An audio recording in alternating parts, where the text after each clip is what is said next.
Hello student, today I will discuss the second topic of the course first, that is the semiconductor physics. तो physics means यहाँ पे हम semiconductor के internal construction के बारे में बात करने वाले हैं, internal construction, so that you will able to better know how device you are working, कि कैसे आपकी डिवाइस वर्क कर रही है, उसके लिए आपको internal construction के बारे में जानना चाहिए. That is the semiconductor physics. That is the semiconductor physics. तो semiconductor physics start होती है एटम से. Definitely all of you know about the atoms. तो atoms के two part होते हैं. The first part is the central part of the atom. Central part of atom, and the name is nucleus. The name is nucleus. और nucleus, ये मेरा nucleus है, और nucleus के इनसाइड आपके क्या होते हैं, प्रोटॉन होते हैं, प्रोटॉन. और प्रोटॉन का चार्ज क्या होता है बच्चा, that is positive charge. Next that is neutron. Neutron means कि there is no charge is there is no charge, having no charge, that is neutral, no charge. ठीक है. The number of proton is equal to बच्चा आपका होता है number of neutron. Number of neutron. तो अगर मैं कहूं कि न्यूक्लियस के इनसाइड कौन कौन से पार्ट होते हैं, then definitely you will get to know that is your proton, that is positive charge, that is neutron जिसमें कोई चार्ज नहीं है. And the second part, the electron orbit around the nucleus. Electron orbit around the nucleus. तो electron basically shell में move करते हैं. तो मेरे पे डिफरेंट टाइप की सेल्स होती हैं. दैट इज द के सेल. आपकी फर्स्ट सेल हो सकती है, सेकंड सेल हो सकती है, थर्ड सेल होती है. तो उस सेल में आपके क्या होते हैं, इलेक्ट्रॉन. इलेक्ट्रॉन क्या करते हैं, मूव करते हैं, that is around the nucleus. That second part is the electron. Electron move around the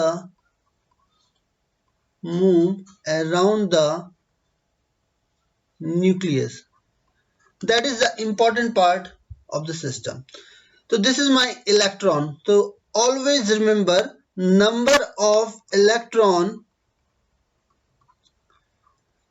is equal to number of proton.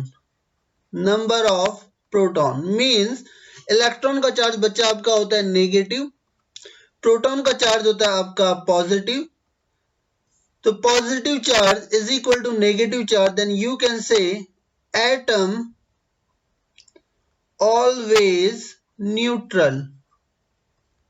Atom always neutral. ठीक है. इसीलिए हम कहते हैं कि एटम हमेशा क्या होता है, न्यूट्रल होता है, क्योंकि यहाँ पे number of electron is equal to क्या होता है, number of proton.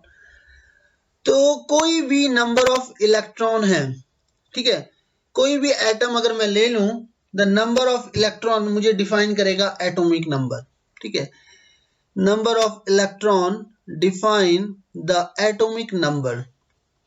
Atomic number.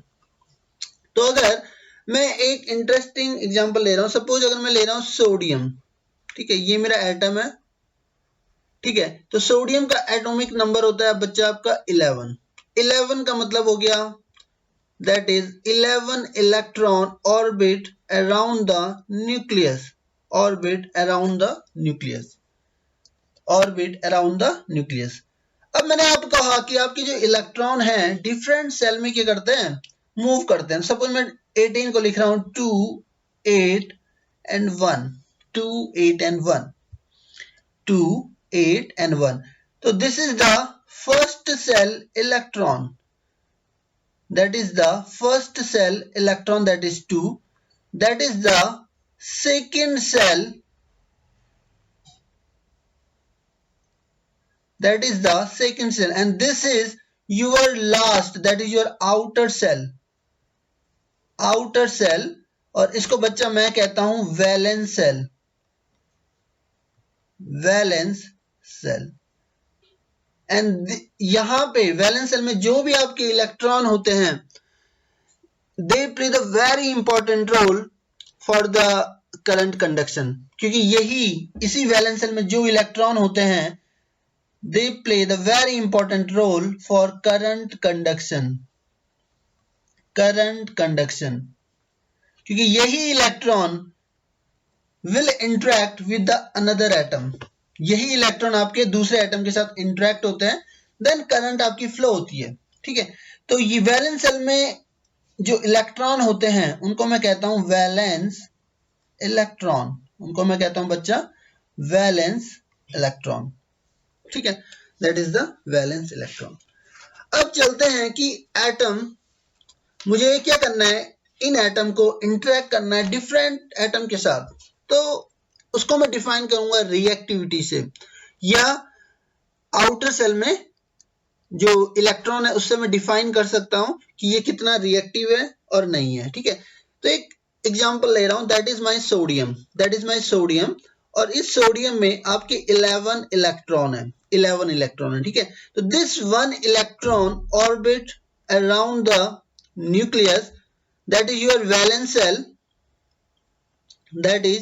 Valence shell, इसको मैं वैलेंस इलेक्ट्रॉन भी कह रहा हूं।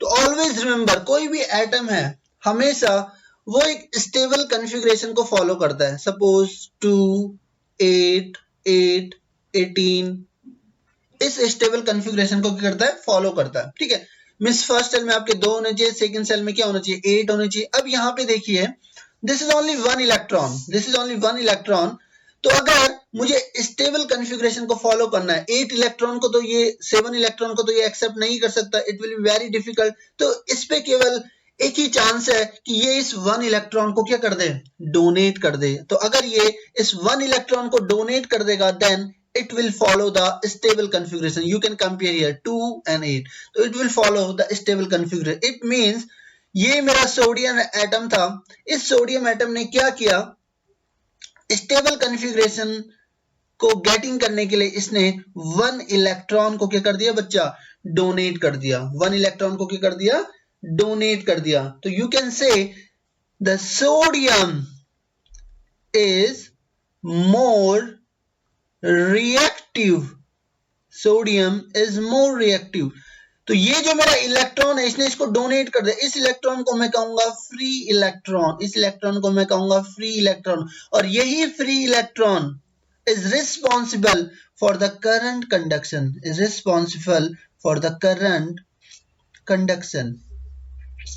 तो अगर सोडियम एक इलेक्ट्रॉन को क्या कर रहा है, डोनेट कर रहा है, तो आप कह सकते हो it can be add as a donor, क्योंकि ये एक इलेक्ट्रॉन को क्या कर रहा है, डोनेट कर रहा है। ठीक है, अगर मैं एक क्लोरीन की बात करूं, तो क्लोरीन का एटॉमिक नंबर होता है बच्चा आपका कितना, 17। तो 17 को मैं कैसे लिख रहा हूं, 2, 8 and 7। तो इसको स्टेबल कॉन्फ़िगरेशन को क्या करना है बच्चा, फॉलो करना है, स्टेबल कॉन्फ़िगरेशन को क्या करना है, फॉलो करना है। तो इसमें दो ही possibility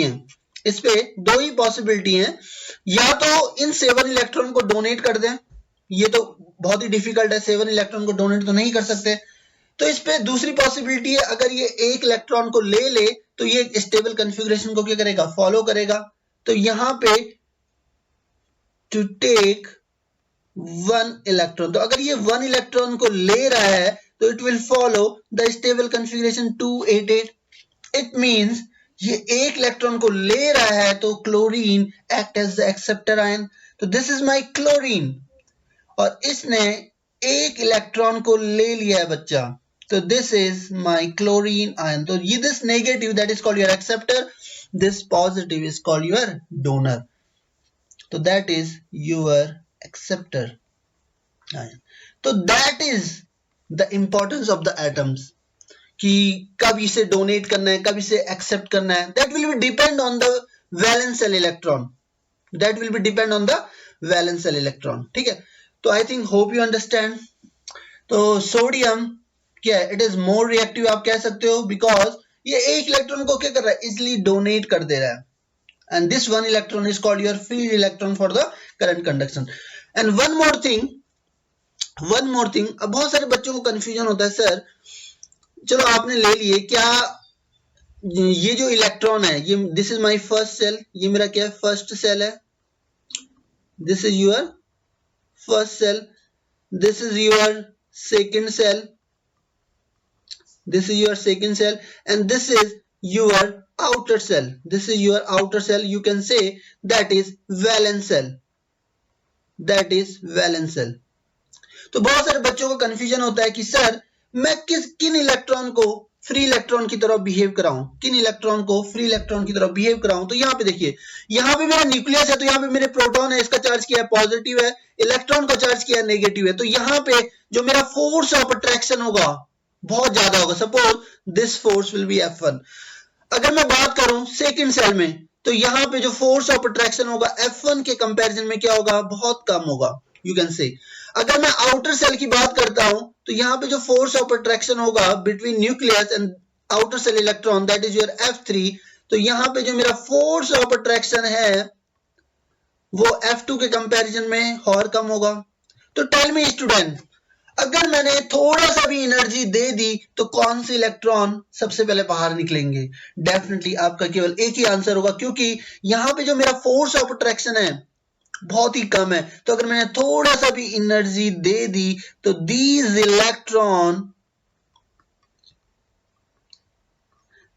electron comes off from the cells,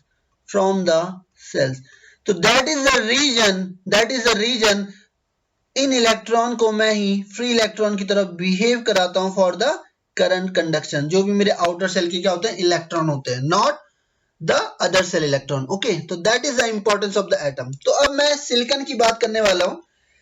तो अगर मैं सिलिकॉन की बात करूं, सिलिकॉन मेरा सेमीकंडक्टर इंडस्ट्री का फाउंडेशन एलिमेंट है, दैट इज योर सिलिकॉन। तो इसका मेरा एटॉमिक नंबर होता है 14। तो एटॉमिक नंबर 14, इट मींस इसमें कितने इलेक्ट्रॉन होंगे, 14। तो 14 को कैसे डिफाइन करूंगा बच्चे, 2, 8 एंड 4। तो this is 4 is your valence electron, 4 is your valence electron. तो इस पे दो ही पॉसिबिलिटी है, या तो 4 इलेक्ट्रॉन को एक्सेप्ट कर सकता है या 4 इलेक्ट्रॉन को क्या कर सकता है, डोनेट कर सकता है। मींस इसकी रिएक्टिविटी तो है, मतलब अच्छी रिएक्टिविटी है, but it is very less compared to your sodium, but very large compared to the inert gas। means इसकी जो रिएक्टिविटी है it will be lies from sodium, क्योंकि सोडियम की रिएक्टिविटी सबसे ज्यादा है, क्योंकि अगर मैंने थोड़ा सा भी एनर्जी दे दी तो इलेक्ट्रॉन फ्री हो जाएगा।